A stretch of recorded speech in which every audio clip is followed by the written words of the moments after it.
Vous êtes de plus en plus nombreux à nous suivre et à participer à l'évolution de la chaîne Afrique N24, et sincèrement nous tenions à vous en remercier.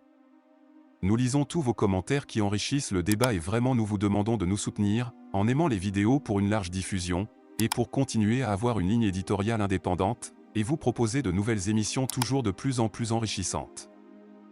Ne restons pas passifs, soyons actifs. Merci et à bientôt. Bonjour l'Afrique, bonjour le Togo, bonjour les amis. Les amis, il m'a été demandé de dire enfin, je dis enfin, j'insiste enfin. Il m'a été demandé enfin de proposer, de contribuer, de donner, moi, mes idées.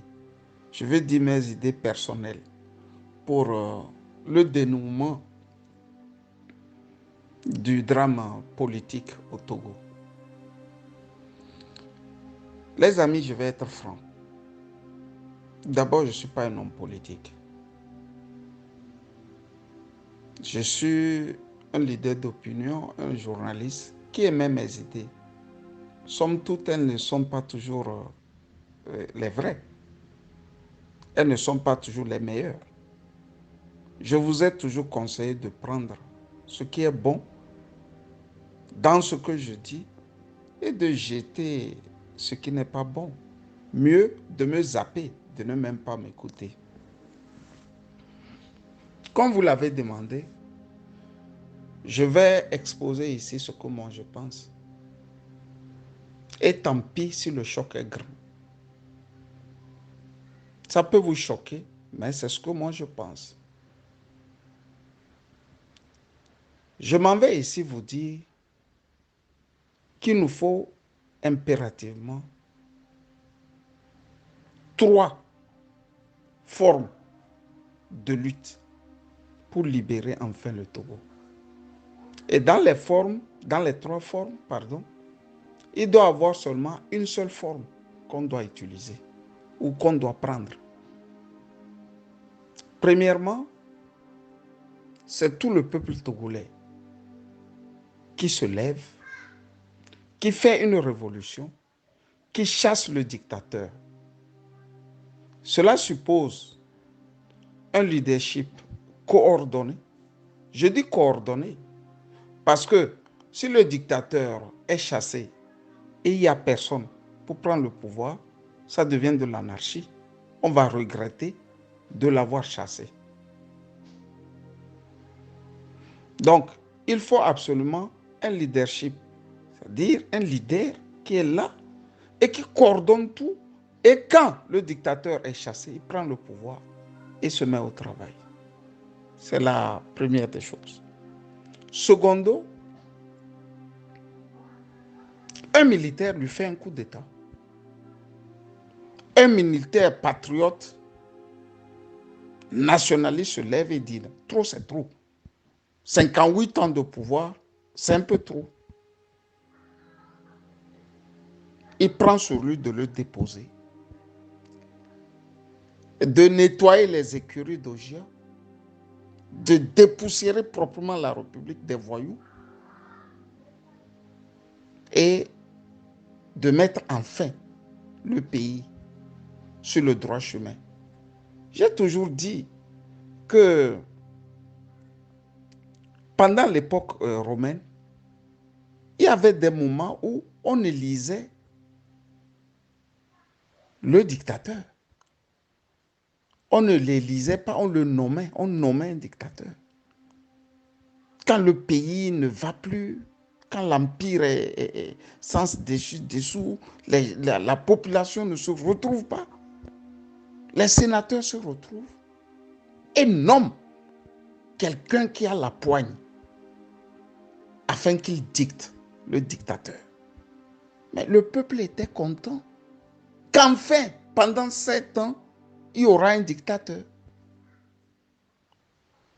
C'était toujours 7 ans, la durée, qu'il va vous dicter ce qu'il pense. Le peuple était content. Mais après, le mot dictateur a été galvaudé. Galvaudé même par les Occidentaux eux-mêmes. Parce que quand ils sont devenus des républiques, ils ont trouvé que le dictateur n'était pas quelqu'un de bien. Alors que pendant l'époque romaine, on le célébrait. Donc, il nous faut absolument un militaire qui se lève et dépose tous ces gens-là. Le troisième choc, c'est que l'opposition tout entière, je dis l'opposition tout entière, se réunit et se convainc que c'est seulement quelqu'un qui a les moyens suffisants, qui a la poigne, qui peut maintenant sauver la République. Et donc, on le choisit et tous se mettent au garde-vous derrière lui. Tous se mettent au garde-vous. Là, je peux vous choquer que on peut retrouver cette personne même dans le camp de Faure Gnassingbé. Si on veut en finir avec la dictature. Imaginez-vous, toute l'opposition se lève et regarde tout autour de Faure. Quelqu'un qui a les moyens financiers. Quand je dis les moyens financiers, parce que tout autour de Faure, les gens ont les milliards. Les gens ont les milliards. Vous l'appelez et vous lui dites désormais, nous allons mettre tout le peuple derrière vous. Qui est-ce qui va refuser ça au sein de l'appareil de Faure Gnassingbé? Tous les milliardaires là, si vous prenez un ou deux et vous leur dites désormais, nous mettrons les Togolais derrière vous, ils vont se désolidariser de Faure Gnassingbé. Ça va aller très vite. C'est pour ça, quand Tikpi avait lancé sa révolution en 2017, ils ont fait immédiatement un congrès extraordinaire. J'ai eu à le dire dans plusieurs de mes sorties. C'était pour couper l'herbe sous les pieds de tous les milliardaires qui entouraient Faure Gnassingbé et faire de lui celui-là par qui le parti doit parler. Donc nous aussi on peut avoir l'intelligence. Si tout autour de nous, c'est-à-dire au sein de l'opposition, on ne trouve pas quelqu'un de remarquable, allez chercher un progressiste tout autour de Faure Gnassingbé. C'est possible. Et je vais faire simple parce qu'il y a un intellectuel sénégalais qui a écrit un si beau livre. Je vous le conseille. Je vous conseille ce livre. Quand vous avez ce livre, vous comprendrez la politique en Afrique. Elle est facile à faire. Si vous avez un peu de jugeote, de l'intelligence, si vous voulez vraiment changer les choses dans votre pays. Modi Niang est un intellectuel sénégalais. Il est inspecteur d'enseignement intellectuel engagé dans la vie publique. Et il a écrit un si beau livre. Qui est cet homme qui dirige le Sénégal? Le titre, qui est cet homme qui dirige le Sénégal? Et en couverture, il y a le président ou l'ex-président Abdoulaye Wade qui tient sa tête. Donc pour vous dire qu'il a écrit ce livre-là, pour dénoncer d'abord Abdoulaye Wade et pour dire aussi comment ce dernier est arrivé au pouvoir. D'abord dire comment il est arrivé au pouvoir et dénoncer sa gestion du pays ensuite. Pardon. À la page 20, il écrit ceci. J'ai voulu vous le lire pour que les Togolais aussi se disent que ce qui est possible dans un pays autre que le leur peut être aussi fait dans leur propre pays, sans fioriture et sans embâche. Qu'est-ce qu'il dit à la page 20?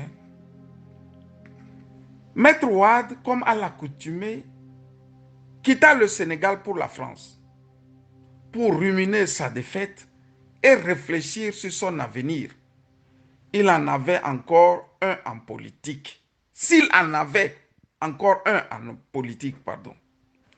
Il resta pendant 15 longs mois, au point que bien des observateurs se demandaient s'il n'avait pas finalement décidé de jeter l'éponge. Après des lettres et des appels téléphoniques restés sans réponse, certains leaders politiques qui allaient constituer plus tard la coalition Alternance 2000 décidèrent d'aller le trouver en France pour lui demander de venir affronter le candidat Diouf en 2000. Le professeur Abdoulaye Bathily, qui était du voyage, précise. Wade, qui n'y croyait plus, nous a dit qu'il était non seulement pessimiste, mais surtout, il n'avait plus d'argent. Je reprends, il n'avait plus d'argent. Nous l'avons invité dans mon hôtel près de Présence africaine, où il a encore dit qu'avec son âge, il ne pouvait pas tenir longtemps une fois au pouvoir. Voilà qu'il veut s'éterniser aujourd'hui. Que voulez-vous? Les délices du pouvoir ne connaissent point d'âge, surtout quand la soupe bleue est pleine de condiments. Ça ne nous intéresse pas. Ce qui nous intéresse est l'intelligence que les opposants sénégalais ont eue d'aller en France voir Abdoulaye Wade et de lui dire « Viens, tu vas nous représenter ». C'est ce qui nous intéresse. C'est ce qui nous intéresse. Donc, on sait qu'Abdoulaye Wade a le relationnel. En 2 mouvements, il peut trouver de l'argent. Les gens peuvent financer sa campagne. Mais comme nous, on n'a pas les moyens qu'Abdoulaye Wade a, bien sûr, en termes relationnels, donc nous allons vers lui. On fait de lui notre candidat. Mais si vous lisez le livre, vous allez remarquer qu'au Sénégal, personne n'aime au fait Abdoulaye Wade. Non, il ne l'aime pas. Aucun homme politique ne l'aime. D'abord, il est suffisant, il est arrogant. C'est lui qui est le docteur d'ici, le professeur de là. Mais Abdoulaye Wade, c'est le condensé du drame de l'intellectuel africain, au fait. J'ai eu combien de doctorats? J'ai eu combien de je ne sais pas. Il est suffisant, le monsieur-là. Mais les opposants eux-mêmes sont allés le chercher. Et quand vous continuez par lire le livre, vous allez remarquer qu'ils avaient seulement une chose en tête. Trouver celui-là qui pourra, au fait, donner l'occasion à toute l'opposition de trouver les moyens de leur politique. Et le livre va loin jusqu'à dire, même s'il fallait trouver un apparatchik comment dirais-je, d'Abdoulaye Diouf, il l'aurait fait. Mais pourquoi au Togo, nous, on ne peut pas être inventif? On peut être inventif. Nous pouvons être inventifs. Le plus grand Richard au Togo, c'est Djondo, par exemple. Mais au RPT, on a toujours fait en sorte que Djondo ne fasse pas la politique. Il est un des leurs. Mais vous allez remarquer que lui, il n'a jamais fait de politique. Pas parce qu'il ne veut pas. Lui aussi voulait. Mais on a interdit à Djondo de faire la politique pour la simple raison que quand vous le laissez aller, au Parlement, vous m'excusez, quelqu'un est rentré sur ma ligne. Quand vous le laissez aller au Parlement, mais il va faire jouer ces milliards. Lesquels milliards vont le permettre à se hisser, à créer aussi un mouvement ou bien un courant politique au sein du parti. Les milliards ne peuvent que l'amener à devenir un jour président. Le RPT a toujours fait en sorte qu'il ne trouve pas cette chance. Alors nous pouvons le faire. Je ne cite pas forcément Kofi Djondo, mais ils sont pleins. C'est des dizaines. Il faut les approcher. Il faut les approcher. C'est ce que les Sénégalais ont fait pour arrêter le long règne. Je dis arrêter le long règne de Diouf. Mais si nous sommes là à penser que Jean-Pierre Fabre va nous aider, Aimé Goguet va nous aider, Tchassona va nous aider, ne soyez pas étonnés que quand vous allez aller chez des ministres au Togo, qu'on vous dise que ces gens-là venaient de les quitter ici. Hein. Ne soyez pas étonnés, ne soyez pas étonnés. Quand je vous dis ça en conséquence de cause. On peut aussi prendre un officier et on lui dit, mais on va mettre toute la population derrière vous, monsieur, pour que vous fassiez ce coup d'État. Que au Togo, si vous continuez par compter sur les partis politiques, alors vous aurez quand même dit ma part de vérité. C'est ce que moi je pense. C'est vous qui m'aviez demandé de dire ce que je pense. J'ai dit ce que je pense. Likez la vidéo si ce n'est pas déjà fait. Laissez aussi votre point de vue en commentaire. Abonnez-vous et cliquez aussi sur la petite cloche de notification pour ne rien rater de nos prochaines vidéos. N'oubliez pas de partager aussi la vidéo et de la liker.